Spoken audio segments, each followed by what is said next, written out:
ముందు వెనక్కి వాళ్ళు ఎప్పుడు కూడా ప్రభుత్వం ప్రతిపక్షానికి పాలకపక్షానికి చర్చలలో ఒక డెడ్ లాక్ వస్తే అంటే ఒక ఏమంటారు ఎక్కడిదక్కడ ఆగిపోతే వాటిని సమన్వయం చేసి చర్చలకు ముందుకు తీసుకెళ్లారు అధ్యక్ష.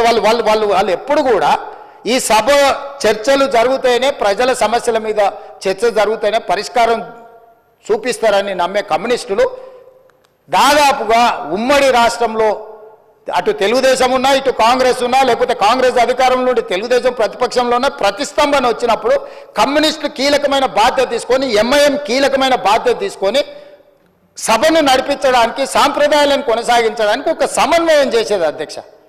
ఇవాళ ఏదీ లేదు అధ్యక్ష, ఎవ్వరు మాట వినడం లేదు. వాళ్ళేం ఎంఐఎంఆర్ లేకపోతే బీజేపీ ఆర్ కమ్యూనిస్టులు మా పార్టీ క్రియాశీలక సభ్యులేం కాదు అధ్యక్ష. వాళ్ళందరూ చర్చ జరగని చర్చ ఇది అత్యంత కీలకమైంది. మేము కొన్ని అంశాలు ప్రభుత్వం దృష్టికి తీసుకుదలుచుకున్నాం. తెచ్చుతున్న చట్టంలో కూడా ఏదైనా లోపాలు లేకపోతే వాటిలో ఏమైనా సూచనలు చేయాలని వాళ్ళు అడుగుతుంటే మేము ఎవ్వరిని మాట్లాడనీయము, మా ఇష్ట రాజ్యాంగం మేము వ్యవహరిస్తాము. ఇది తెలంగాణకు గౌరవము తెచ్చిపెట్టదు అధ్యక్ష. ఈ సభలో అట్లా వ్యవహరించే వాళ్ళ పట్ల తమరు నిశితంగా ఆలోచన చేసి ఒక మంచి నిర్ణయం తీసుకోవాల్సిన సమయం వచ్చేసింది అధ్యక్ష. 1 సంవత్సరం పూర్తి అయిపోయింది.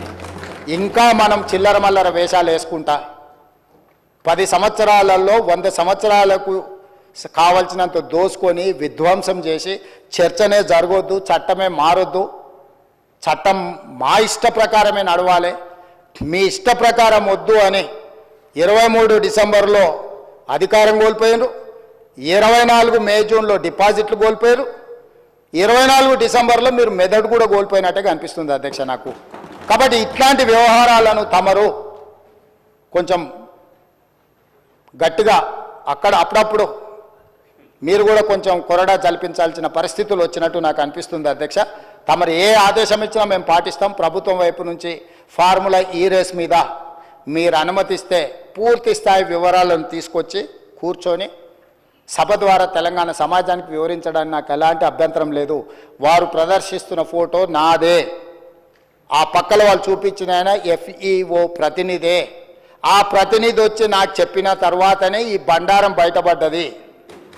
ఈ దోపిడీకి వేసిన దారి ట్రైపార్టీ అగ్రిమెంట్ నుంచి బైపార్టీ కావడం, బైపార్టీ అయిన అగ్రిమెంట్ ఎలక్షన్ కోడ్ వచ్చినా కూడా ఎవరికి చెప్పపెట్టకుండా ఒప్పందాలు లేకుండానే కోట్ల రూపాయలు దేశాన్ని దాటి తరలించడం, ఆ తర్వాత ఒప్పందాలు చేసుకోవడం, ఆ తర్వాత మిగతా సొమ్మును కూడా లాగడానికి వాళ్ళు ప్రయత్నం చేయడం, ఇవన్నీ వేగంగా ఒకదాని వెనకాల ఒకటి జరిగినాయి అధ్యక్ష. ఎవరికి ఎలాంటి అనుమానం లేదు.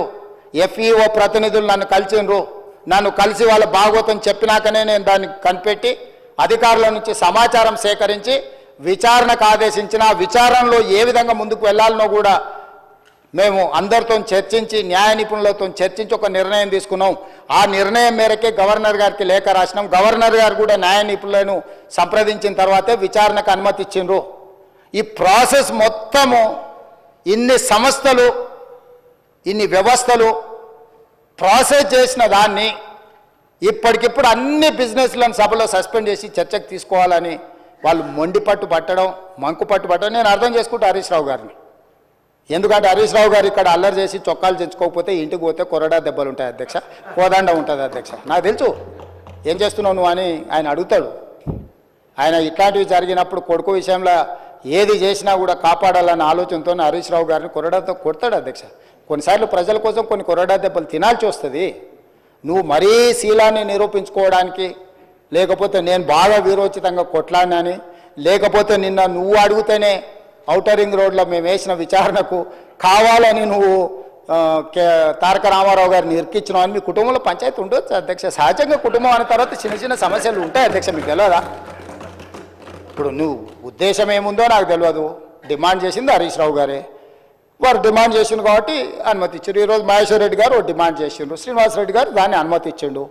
సీనియర్ సభ్యులు అడిగినప్పుడు వాళ్ళు అడిగిన దాంట్లో సహేతుకత ఉండి కొంత బలం ఉంటే వాళ్ళ వాదనలో కానీ విషయంలో కానీ ప్రభుత్వానికి ఏముంది అధ్యక్ష? నిన్న హరీష్ రావు గారు అడిగిన ఔటర్ రింగ్ రోడ్డు విచారణ అయినా, నేడు బీజేపీ పక్ష నాయకుడు ఏలేటి మహేశ్వర్ రెడ్డి గారు చేసిన డిమాండ్ అయినా సహేతుకమైందని ప్రభుత్వం భావించింది కాబట్టి విచారణలకు ఆదేశించింది. కాబట్టి దయచేసి ఈ సభ నాకు రాష్ట్రపతి గారి కార్యక్రమం ఉన్నది, అక్కడ రాష్ట్రపతి గారి ప్రోగ్రాంకి వెళ్ళేది ఉన్నది అధ్యక్ష. ఈ సభను ఈ బిల్లు ఒక అద్భుతం. ఇందులో ఏమైనా చిన్న చిన్న సూచనలు ఉన్నాయి, ఎగ్జిక్యూటివ్ ఆర్డర్స్లో ఏమైనా కావాలంటే కూడా మనం కరెక్షన్ చేసుకుందాం. ప్రభుత్వం ఓపెన్ మైండ్తో ఉన్నది, ప్రభుత్వానికి ఎలాంటి హిడెన్ ఎజెండా లేదు. ఒక మంచి చట్టం తెస్తే మాకే పేరు వస్తుంది. ఎందుకంటే ఈ భూమితో ముడిపడి ఉన్న ప్రాంతం తెలంగాణ. ఈ భూమే సర్వం, ఈ భూమే తెలంగాణ సార్వభౌమాధికారాన్ని తెచ్చిపెట్టింది.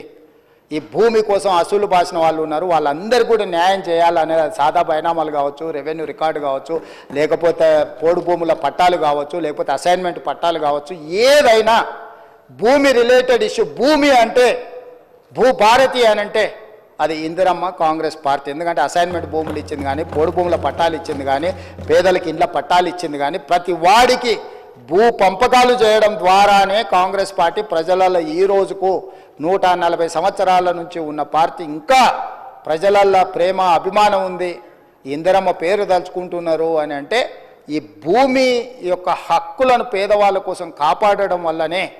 అట్లాంటి హక్కులను కాపాడడానికి భూభారతి 2024 చట్టాన్ని మా రెవెన్యూ శాఖ మంత్రి పొంగులేటి శ్రీనివాసరెడ్డి గారు ఏదైతే సభలో ప్రవేశపెట్టారో సభ్యులందరూ వీలైనంత మేరకు చర్చించారు. కొన్ని రిటర్న్లు కూడా ఎవరికన్నా ఇచ్చినా కూడా వాటిని కూడా మనం పరిగణలోకి తీసుకుందాం. అన్ని రకాలుగా ఒక మంచి చట్టం చేసుకుందాము. ఈ మంచి చట్టంలో అందరినీ ఇప్పటి కూడా నేను విజ్ఞప్తి చేస్తున్నా, ఇవాళ సాయంత్రం వరకు బీఆర్ఎస్ఓ లేదన్నా రిటర్న్ డాక్యుమెంట్ సబ్మిట్ చేసినా కూడా తమరు అనుమతి ఇవ్వండి. ఒకవేళ అసెంబ్లీ సెక్రటరీ గారికి వాళ్ళు ఏదైనా పంపించిన అందులో ఏదైనా విలువైన సూచన ఉంటే అధికారులకు కానీ నేను మంత్రి గారికి కానీ అడుగుతున్నా. ఈ ఒకవేళ ఏదైనా ఉన్నా కూడా ఎగ్జిక్యూటివ్ ఆర్డర్లో ఒకవేళ చట్టంలో మనం అమెండ్మెంట్ చేసుకోవడానికి ప్రొవిజన్ లేకపోయి ఉండొచ్చు, ఏదైనా ఉంటే అంటే వాళ్ళు ఇంత అల్లరి చేసినా ఏది చేసినా వాళ్ళు ఏదైనా విలువైన సూచన చేస్తా అంటే మాత్రం మాకు ఎలాంటి అభ్యంతరం లేదు అధ్యక్ష. ఈ చట్టాన్ని మీ అందరూ పెద్ద ఎత్తున మద్దతు పలికి ఆమోదించాల్సిందిగా నేను కోరుకుంటున్నా అధ్యక్ష. ధన్యవాదాలు. మంత్రి గారు చాలా సంతోషం.